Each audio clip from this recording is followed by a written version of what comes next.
mais um culto online devido a essa quarentena que estamos todos em casa. Eu gostaria de lembrar os irmãos da mobilização de ofertas que já vai se encerrar nesse domingo. No vídeo teremos mais informações do encerramento, né, de como você pode entregar sua oferta. Agora eu vou pedir o Abner para estar orando para começar. Oremos. Senhor meu Deus, meu Pai, obrigado por esse dia, Deus, que o Senhor nos concedeu. Venho te pedir, Deus, perdão pelos nossos pecados, nossas falhas. Eu venho te pedir, Deus, se eu posso estar abençoando esse culto, para que a gente possa estar aprendendo um pouco mais do Senhor, para que nós, Deus, possamos colocar em prática, Deus, tudo que o Senhor tem nos ensinado. Te peço se eu posso estar abençoando, Deus, que nós possamos ficar em casa, Deus, obedecendo às regras. Em nome de Jesus, amém. Amém. Vamos estar cantando ao que é digno.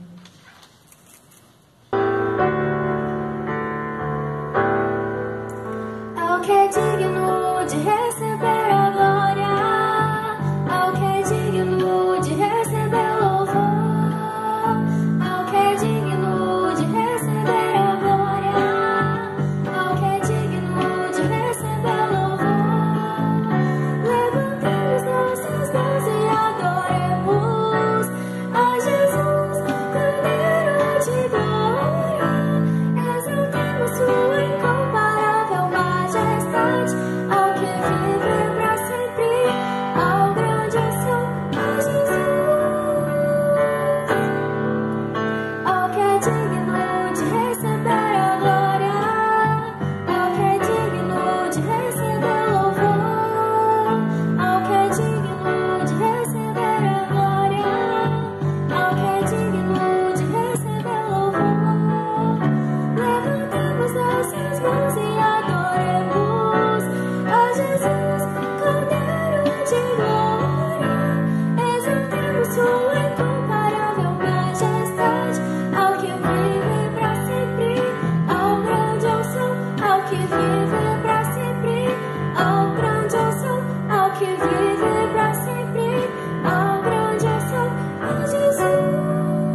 foi entoado nele. Pai querido, Pai de amor, muito obrigada, Deus, por mais uma vez, ó Deus, que temos a oportunidade, ó Deus, de te louvar, ó Deus, a oportunidade, ó Deus, de exaltar o seu santo nome, ó Deus. Muito obrigada, Deus, porque o Senhor tem nos livrado, ó Deus, de todo mal, ó Deus. Muito obrigada, Deus, porque o Senhor tem nos sustentado, ó Deus, dia após dia, ó Pai. Deus, eu venho pedir que o Senhor possa abençoar esse culto, ó Deus, abençoe, Deus, a palavra que vai ser pregada agora, Deus, que o Senhor possa estar falando nos nossos corações. Essa oração, ó Deus, que eu te faço, em nome de Jesus. Amém. Pai do Senhor, irmãos, queria dizer para os irmãos que estou com muita saudade, né, de rever os irmãos ali na casa do Senhor, mas sabemos que estamos vivendo aí esse momento difícil, essa pandemia, desse vírus, mas tenho certeza que Deus ele quer nos ensinar algo. Romanos 8:28 diz que todas as coisas contribuem para o bem daqueles que amam o Senhor. Queria aqui lembrar os irmãos, que nós temos aí a nossa oferta de missões, não podemos esquecer, irmãos, vamos participar, mesmo nesse momento difícil, nós temos aí a responsabilidade de participar desse momento de missões, de levar a nossa contribuição, para que Deus possa continuar a abençoar a obra dele, através dos missionários, da junta de missões, que estão aí fazendo esse trabalho maravilhoso que é de ganhar almas para o reino do Senhor. Lembrar os irmãos também que nós temos aí a responsabilidade de estarmos entregando nossos dízimos, as ofertas para a obra do Senhor, mas lembrando, irmãos, que é com fé, obediência e gratidão ao Senhor. Então não vamos esquecer, irmão, vamos participar, vamos ser fiel ao Senhor, tudo aquilo que tem colocado em nossas mãos. Nós temos aí o nosso irmão Eco, que está aí compartilhando no grupo da CIB a conta que os irmãos devem estar aí depositando, fazendo depósito de dízimo nas ofertas. Mas se os irmãos tiverem também alguma dificuldade, pode me procurar, pode vir aqui em casa, estar me entregando também, que nós vamos estar aí participando aí desse momento.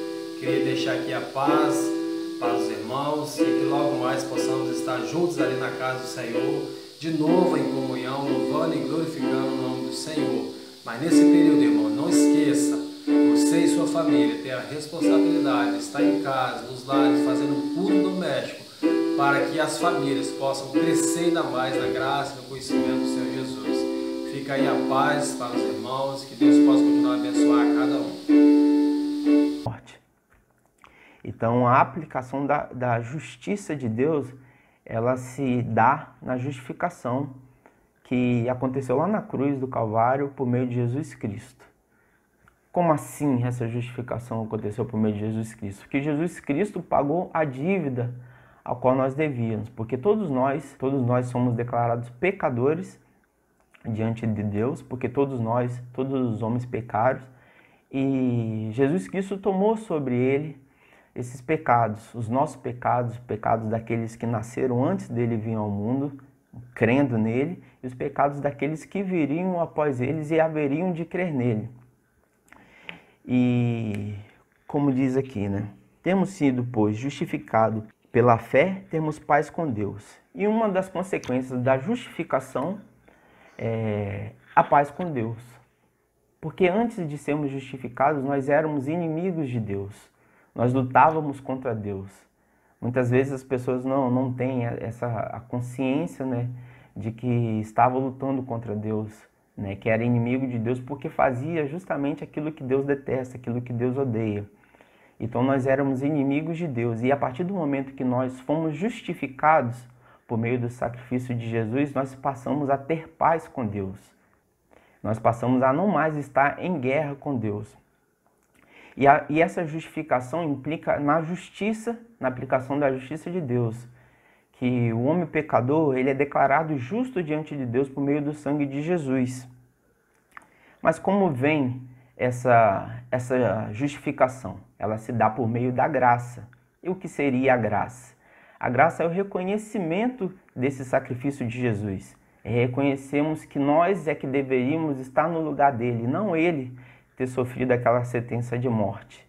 Quando nós entendemos que ele fez um favor por nós que nós não merecíamos, é isso que nós chamamos de graça.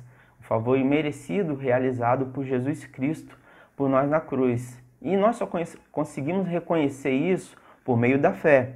Continuando o texto aqui, o versículo 2, 1 e 2, né? Tendo sido, pois, justificado pela fé, temos paz com Deus, por nosso Senhor Jesus Cristo, por meio de quem obtivemos acesso pela fé à graça na qual agora estamos firmes e nos gloriamos, na esperança da glória de Deus.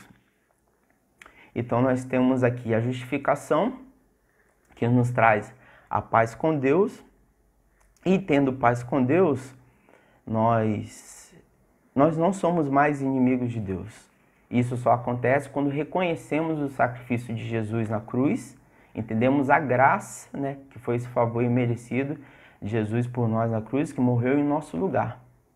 E isso se dá por meio da fé. E como diz lá em Efésios, a fé não é fruto da nossa própria vontade, a fé é algo também que é dado por Deus. Então Deus, além de nos dar a fé, nos permite conhecer a graça e também foi Ele quem realizou o sacrifício para que nós obtivéssemos essa graça. Então no versículo 1 diz que nós temos paz com Deus. Antes éramos inimigos de Deus, estávamos em guerra com Deus e a ira de Deus estava sobre nós. Nós podemos ler isso lá em João 14, versículo 17, eu anotei alguns versículos aqui que servem de base, né, para o nosso texto. Então em João 14, versículo 27, ele vai dizer o seguinte: Jesus Cristo, deixo-lhes a minha paz eu vos dou, não a dou como o mundo a dá, não se turbe o vosso coração, nem tenham medo.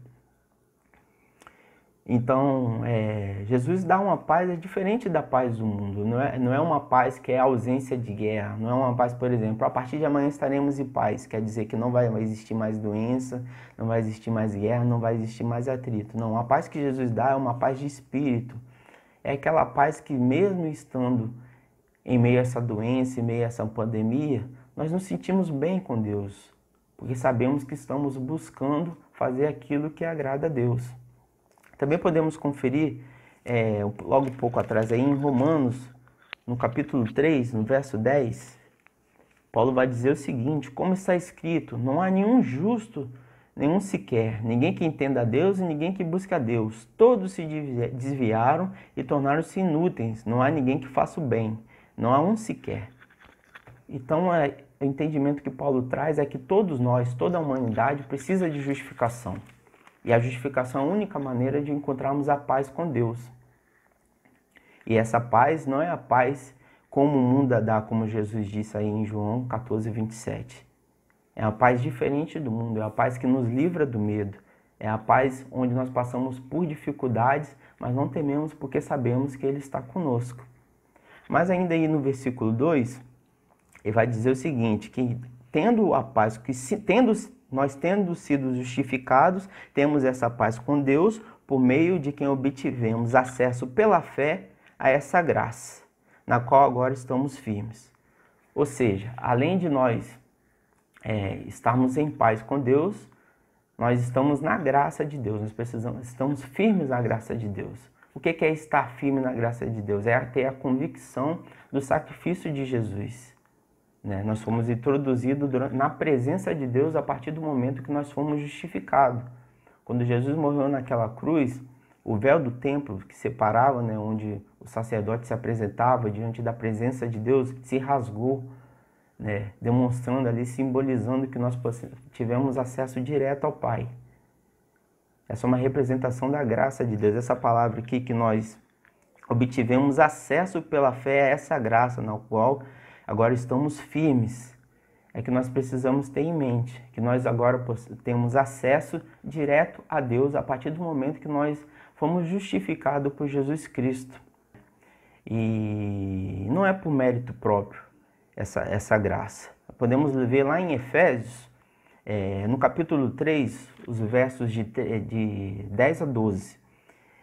O apóstolo Paulo também ali vai dizer o seguinte: a intenção dessa graça era que agora, mediante a igreja, a multiforme sabedoria de Deus se tornasse conhecida dos poderes e autoridades celestiais, de acordo com seu eterno plano que ele realizou em Cristo Jesus nosso Senhor, por intermédio de quem temos livre acesso a Deus em confiança pela fé nele.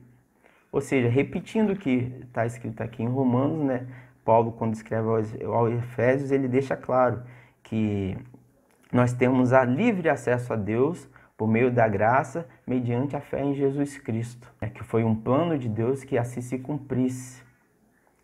E nós precisamos também perceber que essa graça ela nos traz alegria, porque ele vai dizer aqui no versículo 2, por meio de quem obtivemos acesso pela fé a essa graça, e agora estamos firmes e nos gloriamos na esperança da glória de Deus. Só que essa esperança que ele diz aqui, nos gloriamos na esperança da glória de Deus. Infelizmente essa palavra esperança no português, ela não demonstra muito bem aquilo que está no sentido original grego, que na verdade ela quer dizer uma expectativa de algo que está prestes a acontecer, essa esperança. Então nós estamos na expectativa de participarmos da glória de Deus. É isso que o apóstolo Paulo está dizendo aqui. Nós estamos nessa expectativa e nós nos alegramos por causa disso. E essa alegria ela vai se manifestar de outras formas. E o apóstolo Paulo aqui cita duas formas nas quais essa alegria ela se manifesta, por meio da tribulação, e por meio da esperança, a esperança da glória de Deus. E parece até meio contraditório, o apóstolo Paulo dizer aí no versículo 3 que nós nos gloriamos na tribulação. Ele diz o seguinte: não só isso, mas também nos gloriamos nas tribulações, porque sabemos que a tribulação produz perseverança. Ou seja, nós não nos alegramos apenas na expectativa da glória de Deus, mas também nos gloriamos, nos alegramos nas tribulações, nas dificuldades. E alguns cristãos, alguns crentes, alguns religiosos têm dificuldade com essa questão, porque alguns têm a ideia de que um cristão não pode passar dificuldade, um crente não pode passar dificuldade. E isso vai ao contrário daquilo que a Bíblia ensina. E principalmente quando olhamos para a vida do apóstolo Paulo, quando lemos as cartas deles, vemos que ele sofreu bastante por causa da pregação da palavra. E quando o apóstolo Paulo diz aqui que nos gloriamos nas tribulações, não quer dizer que nós nos alegramos por estar sofrendo, não nos alegramos por estar em sofrimento, mas nós nos alegramos apesar do sofrimento. Nós nos alegramos no sofrimento e não pelo sofrimento, porque seria masoquismo nos alegrarmos por estar sofrendo. Não é essa a ideia. Voltamos ao versículo 1, é aquela paz que Jesus dá, que mesmo estando em sofrimento, mesmo estando no meio da tempestade, mesmo vendo tudo vir abaixo, nós estamos em paz. E por causa dessa paz, por meio da graça, nós nos gloriamos, nós temos alegria em Deus, mesmo nas tribulações. Inclusive, nós podemos ver na vida do apóstolo Paulo, aí podemos ler em Atos, o capítulo 14, versículo 22, ele vai dizer o seguinte assim, a parte B, vou ler o versículo inteiro. Paulo e Barnabé, fortalecendo os discípulos e encorajando-os a permanecer na fé, dizendo: é necessário que passemos por muitas tribulações para entrarmos no reino de Deus. Aqui no capítulo 14 de Atos, Paulo tinha sido apedrejado por causa da pregação do Evangelho, e ele foi meio resgatado pelos discípulos, então ele e Barnabé, que estavam juntos, eles estavam fortalecendo, depois de ter sido apedrejado por causa da pregação do Evangelho, eles estavam encorajando os discípulos a permanecerem na fé, e ainda lhes disse que é necessário que se passe por muitas tribulações para entrar no reino de Deus.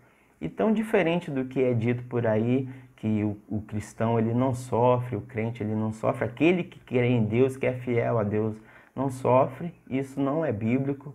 E é por isso que nós estamos pensando hoje aqui sobre esse tema, Jesus, nossa esperança em meio à tribulação. E o que significa essa palavra tribulação? Eu fui pesquisar o significado da tribulação. Tribulação veio de tribulum, lá no latim, é a palavra tribulum. E tribulum era um instrumento que arava a terra, um instrumento que rasgava a terra e espalhava a semente sobre a terra, amassava a semente sobre a terra. Ele era um instrumento muito usado para cultivar, para arar a terra que estava dura, seca. Então o boi, né, vinha, era uma espécie de arado, ele vinha rasgando a terra e espalhando a semente ali, triturando às vezes a semente sobre a terra. Então tribulação é mais ou menos isso, a origem da palavra tribulação, né, que significa amassar, espremer, triturar. E daí que vem a palavra tribulação. Tribulação não é um sofrimento pequeno, não é uma tristeza, não. Tribulação é um sofrimento grande. E a gente vê, por exemplo, na vida de Jó, vamos ler lá o livro de Jó, a gente sabe que Jó, né, é tido como um homem fiel e justo a Deus, e ele passou por tribulação, e a situação dele foi uma situação bem complicada. Lá no livro de Jó, no capítulo 2, né, eu vou ler os versículos de 7 a 13, vai dizer o seguinte: Saiu, pois, Satanás da presença do Senhor e afligiu Jó com feridas terríveis, da sola dos pés ao alto da cabeça. Então Jó apanhou um caco de louça com a qual se raspava, sentado entre as cinzas. Então sua mulher lhe disse: Você mantém ainda sua integridade? Amaldiçoe Deus e morra. Ele respondeu: Você fala como uma insensata. Aceitaremos o bem dado por Deus e não aceitaremos o mal? Em tudo isso Jó não pecou com os lábios. E quando os seus 3 amigos, Elifaz de Temã, Bildade de Suar e Zofar de Naamate, souberam de todos os males que haviam atingido, saíram cada um de sua região e combinaram de encontrar-se para mostrar solidariedade a Jó e consolá-lo. Quando viram à distância, mal puderam reconhecê-lo e começaram a chorar em alta voz. Cada um deles rasgou o manto e colocou terra sobre a cabeça. Depois se assentaram no chão com ele durante 7 dias e 7 noites. E ninguém lhes disse uma palavra, pois via o quão grande era o seu sofrimento. Ou seja, os amigos de Jó, né? Jó perdeu seus bens, ele era um homem bem-sucedido, um homem próspero, perdeu seus bens, perdeu seus animais, perdeu suas casas e, por fim, perdeu sua família e sua saúde, exceto sua esposa, que ficou ali para lhe tentar, né? Como a gente viu aqui.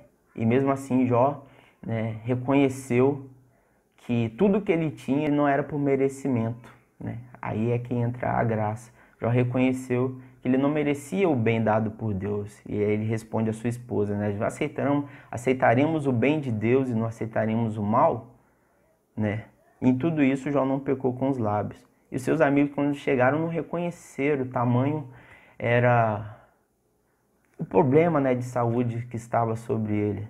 Estava muito ruim e grande era o sofrimento dele. Então a gente vê o Jó como um exemplo de alguém que era fiel a Deus e mesmo assim passou pela tribulação, passou pelo sofrimento. Conosco hoje não é diferente, apesar do livro de Jó estar lá no Antigo Testamento, mas conosco hoje não é diferente. No próprio livro de Romanos, no capítulo 8, no verso 17, Paulo vai dizer para a gente o seguinte: se somos filhos, né, se somos filhos de Deus, né, mediante a justificação, então somos herdeiros, herdeiros de Deus e co-herdeiros de Cristo. E se de fato participamos de seus sofrimentos, para também participarmos de sua glória. Ou seja, nós somos filhos de Deus e também somos co-herdeiros com Cristo. E de fato participamos dos seus sofrimentos para também participarmos da sua glória. Ou seja, aquilo que nós lemos aqui no versículo 1, né? Temos paz com Deus, por meio de quem obtivemos acesso pela fé a essa graça. E agora estamos firmes e nos alegramos, nos gloriamos na esperança, na expectativa da glória de Deus, por meio do sofrimento de Cristo.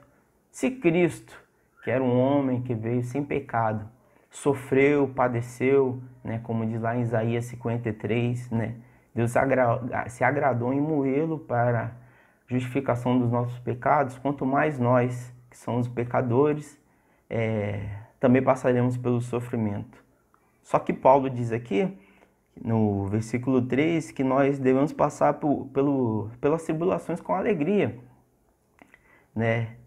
E como eu disse, não é nos alegrarmos por estar passando por problema, mas é nos alegrarmos diante do problema, porque sabemos que não estamos só. E porque Deus está usando esse problema para operar em nós a perseverança. O versículo 3. Não só isso, mas também nos gloriamos nas tribulações, porque sabemos que a tribulação produz a perseverança. né? Então, a tribulação na vida do cristão, ela não é sem propósito. Ela vem trazer perseverança. Gostaria de ler aqui Tiago, o capítulo 5, os versos de 10 e 11. Ele vai dizer o seguinte: Irmãos, tem os profetas que falaram em nome do Senhor como exemplo de paciência diante do sofrimento. Ou seja, de novo, tem os profetas de Deus, homens fiéis, tementes a Deus, que falaram em nome do Senhor como exemplo de paciência diante do sofrimento. Como você sabe, nós consideramos felizes aqueles que demonstram perseverança. Vocês ouviram falar sobre a paciência de Jó, como nós falamos agora há pouco, e viram que o fim que o Senhor lhe proporcionou. O Senhor é cheio de compaixão e misericórdia. Se você for ver lá no capítulo 42 de Jó, ele encerra dizendo, né, que o fim de Jó foi melhor do que o seu começo. Que Jó foi muito mais abençoado depois de ter perseverado toda aquela provação, que a gente não sabe exatamente quanto tempo durou. Jó teve um fim de vida melhor do que o seu começo. Ele foi próspero, teve todos os seus bens restaurados, teve a sua família restaurada. E como aconselha aqui, né, Tiago, a gente vai ver só alguns exemplos de paciência diante do sofrimento. Aí eu trouxe alguns nomes para a gente estar pensando, eu anotei aqui alguns nomes, para a gente estar pensando a respeito deles. Nós temos, por exemplo, em Gênesis capítulo 5, você vai ver a respeito de Noé. Noé passou 100 anos, né, depois da promessa de Deus, 100 anos construindo a arca, na promessa, na expectativa da promessa de Deus de que haveria um dilúvio. Eu digo 100 anos, algumas pessoas, tem alguns que dizem 120, né, depende da referência que você pega ali, mas é em torno de 100 anos que Noé passou construindo a arca, na expectativa, na certeza, na esperança de que viria o dilúvio em obediência a Deus. Isso está registrado lá em Gênesis capítulo 5. Nós temos outro exemplo, logo depois de Noé, Abraão. Abraão já velho, né, já idoso, também com sua esposa Sara, não tinham filhos, né, a Sara era infértil, e Deus lhe prometeu que sua descendência seria como as estrelas do céu. Abraão já idoso. E Abraão esperou por 25 anos até o nascimento de Isaac. E o mais interessante é que alguns anos depois, né, quando Isaac já era jovem, Deus provou de novo a fé de Abraão, pedindo que Abraão entregasse o seu único filho como sacrifício. E de novo, Abraão tinha a expectativa, a esperança, a convicção de que Deus seria capaz de ressuscitá-lo, como diz lá em Hebreus, né? Então, Abraão também foi justificado pela fé, assim como Jó, assim como Noé. A gente tem também o exemplo de Moisés.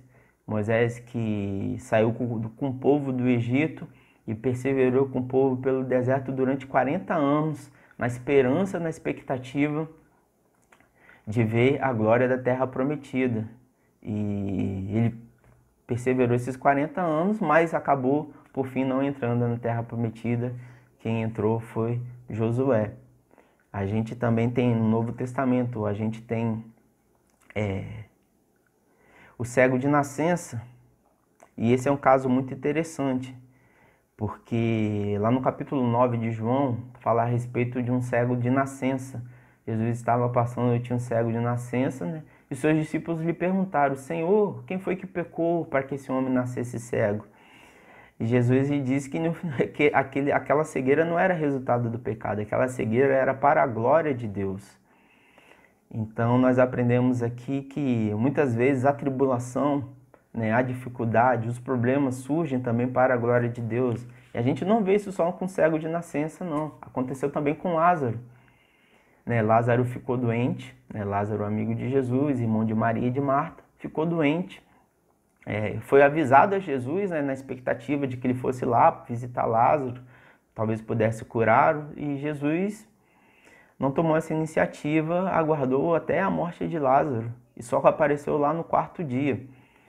E Jesus afirmou que essa morte, né, está lá registrado em João 14:4, essa morte, a morte de Lázaro era para a glória de Deus. E Será que nós teríamos essa fé de estarmos sofrendo, passando por tribulações para a glória de Deus? Assim como a Bíblia ensina, diferente do que muitos religiosos ensinam aí, de que o cristão não sofre, o cristão não passa por tribulação. E nós também vemos, né, o próprio autor dessa carta que nós estamos lendo, da carta aos Romanos, o Saulo, né, que depois se tornou o Paulo que nós conhecemos, perdeu tudo por causa do evangelho, estava perseguindo os seguidores de Jesus, até que Jesus apareceu para ele, né, e o comissionou a pregar para os gentios. Mas antes disso, está lá registrado em Atos, no capítulo 9, eu vou ler os versos 15 e 16, o que é dito a respeito de Paulo. Mas o Senhor disse a Ananias: Vá este homem, ele é meu instrumento escolhido para levar o meu nome perante os gentios e reis, e perante o povo de Israel, e eu mostrarei a ele o quanto deve sofrer pelo meu nome. E ainda lá, um pouco mais à frente, aí também no livro de Atos, ainda sobre Paulo, vai dizer o seguinte, capítulo 20, os versículos 22 e 23. O próprio Paulo dizendo, antes dele ir na viagem, em uma das viagens missionárias que ele estava fazendo, se dirigindo a Jerusalém, ele diz o seguinte: Agora, compelido pelo Espírito, estou indo para Jerusalém, sem saber o que me acontecerá ali, senão que em todas as cidades o Espírito Santo me avisa que prisões e sofrimentos me esperam. Ou seja, Paulo não tinha dúvida de que, apesar de ele estar sendo fiel, de estar buscando cumprir o seu propósito, na sua missão para a qual ele foi escolhido apóstolo, ele passaria por sofrimento, passaria por tribulações, por onde fosse que ele passasse. E é uma reflexão, que nós temos que fazer, como nós temos agido como cristãos diante da tribulação, diante das dificuldades que têm aparecido em nossas vidas. Será que temos agido com alegria, como diz aqui esse texto, o versículo 3, Será que temos nos gloriados na tribulação, sabendo que a tribulação produz perseverança? Ou será que temos reclamado, ficamos nos lamentando diante de Deus? E as dificuldades vêm na vida do cristão para que nós possamos desenvolver a nossa perseverança. E essa palavra perseverança no grego, que está aqui no versículo 3, desse capítulo 5 de Romanos, ela significa no seu original permanecer firme, permanecer firme no propósito que Deus estabeleceu. Ou seja, quando nós passamos por dificuldade, nós permanecemos firmes. E isso não é mérito nosso, a perseverança ela é uma ajuda que Deus nos dá, muitas vezes aprendemos a consolar aqueles que também estão passando por sofrimento. A gente pode estar lendo o texto de 2 Coríntios, segunda carta aos Coríntios, capítulo 1, os versículos 3 e 4, ele vai esclarecer bem essa questão. Ele vai dizer o seguinte, o próprio apóstolo Paulo aqui também, escrevendo aos Coríntios: Bendito seja o Deus e Pai de nosso Senhor Jesus Cristo, Pai das misericórdias e Deus de toda consolação, que nos consola em todas as nossas tribulações, para que com a consolação que recebemos de Deus, possamos consolar aqueles que estão passando por tribulações. E também lá na primeira carta aos Coríntios, 10:13, ele vai dizer sobre a tribulação o seguinte: Não sobreveio a vocês tentação que não fosse comum aos homens, e Deus é fiel. Ele não permitirá que vocês sejam tentados além do que possam suportar. Mas quando forem tentados, ele lhes providenciará o escape para que possa suportar. Ou seja, o cristão, o crente, na tribulação, ele é consolado por Deus. A Bíblia nos mostra isso.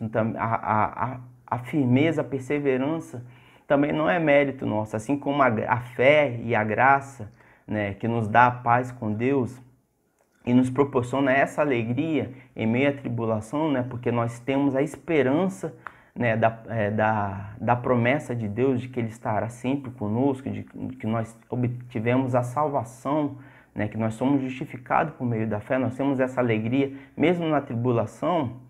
É esse mesmo Deus que nos consola quando nós passamos pela tribulação. E, de fato, a tribulação, ela, além de nos permitir perseverar, ela vai gerar em nós um caráter aprovado. Aí no versículo 4 ele vai dizer o seguinte: e a perseverança produz um caráter aprovado, e o caráter aprovado, esperança. A gente entende, né, que a perseverança, ela é uma forma didática de Deus nos fazer crescer na fé, né? E quando nós crescemos na fé, nós amadurecemos, nós temos o caráter aprovado. Eu fui pesquisar também no original lá no grego, né? Não existe uma tradução para essa palavra que está traduzida como caráter aprovado. Mas o sentido dela quer dizer alguém que foi testado, alguém que foi experimentado e foi aprovado. É mais ou menos como se fosse alguém que passou por um controle de qualidade e aquela qualidade foi aprovada. Então é esse o objetivo da tribulação na vida do cristão. Ele vai trazer perseverança e a perseverança vai produzir em nós a experiência, o crescimento, a maturidade, para que nós tenhamos um caráter aprovado e moldado segundo a vontade de Deus. Então, assim nós entendemos que a tribulação ela vem para exercitar a nossa fé. E ela não vai além daquilo que nós podemos suportar, como nós lemos aí em 1 Coríntios 10, 13. E também ela vem para que nós possamos aprender passando pelaquela dificuldade, nós tenhamos condições, nós possamos aprender a consolar outros que também possam vir a passar por aquela dificuldade, como está lá também em 2 Coríntios 1, de 3 a 4. Então nós não devemos estranhar quando vemos um cristão, né, um servo de Deus passando por tribulações, passando por problemas, né? E muito pelo contrário, nós devemos procurar consolar como igreja, devemos procurar apoiar aquela pessoa na dificuldade, né?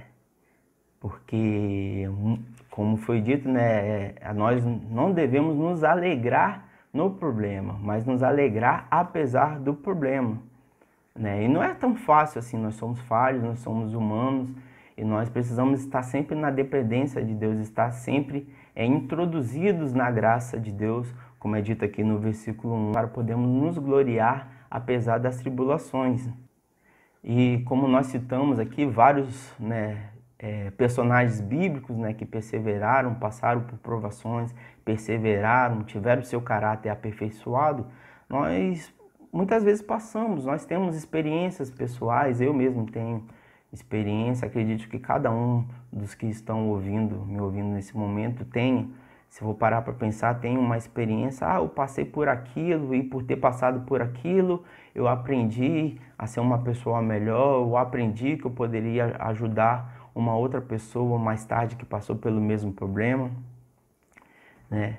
Então nós precisamos entender que a tribulação vem para a nossa edificação, não para o nosso sofrimento, não para a nossa tristeza, né? Porque se nós entendemos que todas as coisas contribuem, todas as coisas cooperam para o bem daqueles que amam a Deus, nós vamos entender também que a tribulação coopera para o nosso bem, para o bem daqueles que amam a Deus.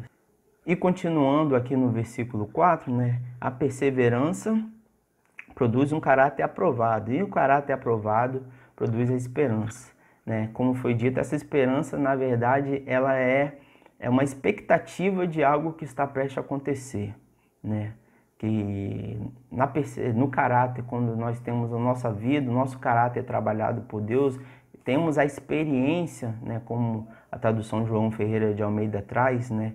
Temos a experiência de termos sido provados por Deus, nós temos a nossa confiança, a nossa esperança aprimorada, né? Nós vemos aqui que por termos o caráter aprovado, né? O caráter moldado, né? Ou seja, por termos sido experimentados, termos passado pela experiência, né, de ver Deus trabalhando em nossas vidas, a nossa esperança ela é alimentada, ela é produzida, nossa confiança em Deus ela aumenta, a nossa expectativa da glória de Deus, de que nós estamos servindo a Deus, que nós estamos alcançando, né, a glória de Deus, né, que nos foi prometido, ou seja, a ressurreição de vivemos com Deus na eternidade, essa glória vindoura, né, ela está se cumprindo.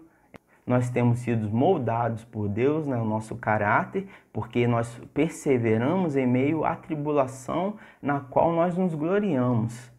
Então aqui no versículo 4, essa esperança não é uma esperança, essa esperança do nosso português, algo que talvez possa acontecer, mas ela é a esperança de uma expectativa de algo que está na iminência de acontecer, de algo que nós aguardamos, temos certeza que vai acontecer, né? E no versículo 5 ele vai dizer o seguinte: e a esperança não nos decepciona, porque Deus derramou seu amor em nossos corações por meio do Espírito Santo que Ele nos concedeu. O próprio Deus derramou o seu amor em nossos corações, né? E por isso nós temos essa esperança, essa convicção, essa expectativa da nossa justificação em Deus por meio de Jesus Cristo.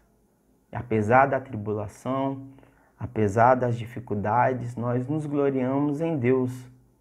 Mas às vezes, né, nós chegamos a pensar, né, será que eu vou suportar passar por essa tribulação, passar por esse problema? Esse problema é tão pesado na minha vida, né? Mas é como diz lá no versículo 1, todos esses primeiros 5 versículos desse texto, eles são complementares, né? Nós precisamos sempre estar voltando ao versículo anterior, que volta ao versículo anterior, que volta ao versículo anterior, e a gente vai entender que a gente se gloria na tribulação, a gente se alegra na dificuldade, porque nós temos acesso à graça por meio da fé.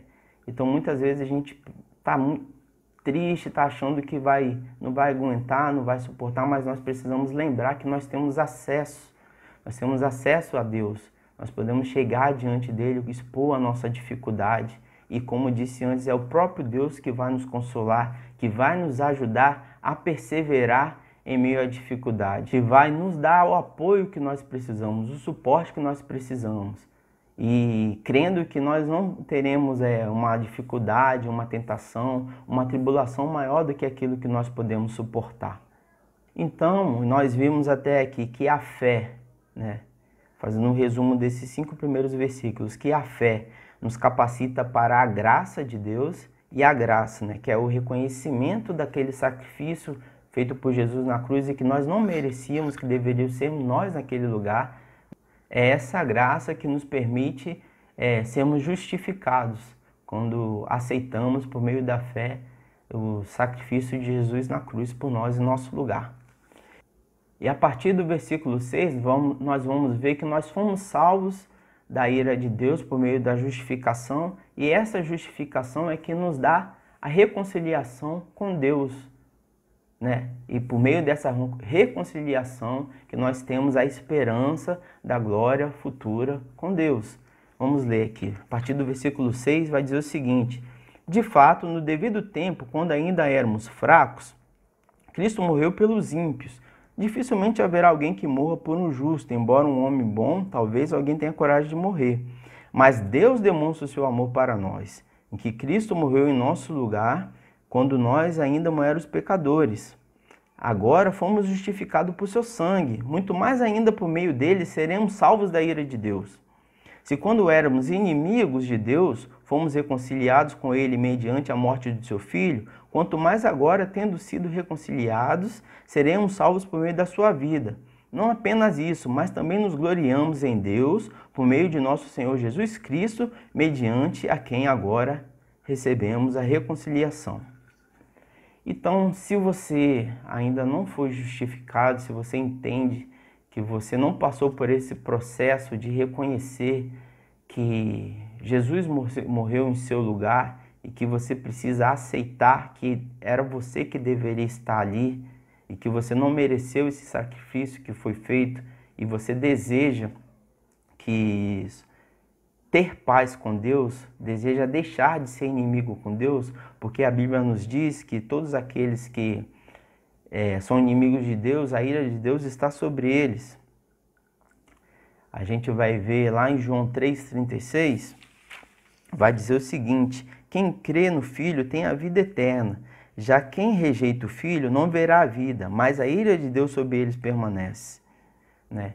Então nós vemos aqui o apóstolo João dizendo que a ira de Deus está sobre todos aqueles que não creram no sacrifício de Jesus, a todos aqueles que não passaram pelo processo de justificação. Esses estão sob a ira de Deus. Já do lado oposto, nós temos aqueles que foram justificados, eles foram reconciliados com Deus, como nós vemos aí nos versículos 9 e 10, né, que agora nós fomos justificados e fomos salvos da ira de Deus. No passado, quando éramos pecadores, quando éramos fracos, como diz lá no verso 6, quando nós ainda não tínhamos sido justificados, nós éramos inimigos de Deus. Mas Cristo morreu por nós, mesmo nós estamos nessa condição, né? Quando ainda éramos fracos, Cristo morreu pelos ímpios, diz o versículo 6, né? Mas no versículo 9 diz que nós fomos justificados e fomos salvos da ira de Deus. E no versículo 10 diz que nós fomos reconciliados com Deus mediante a morte do seu Filho, porque o pecado é que faz separação entre homem e Deus. A gente vê isso bem claro lá em Isaías 59, versículo 2, vai dizer que são os nossos pecados que fazem separação entre nós e Deus.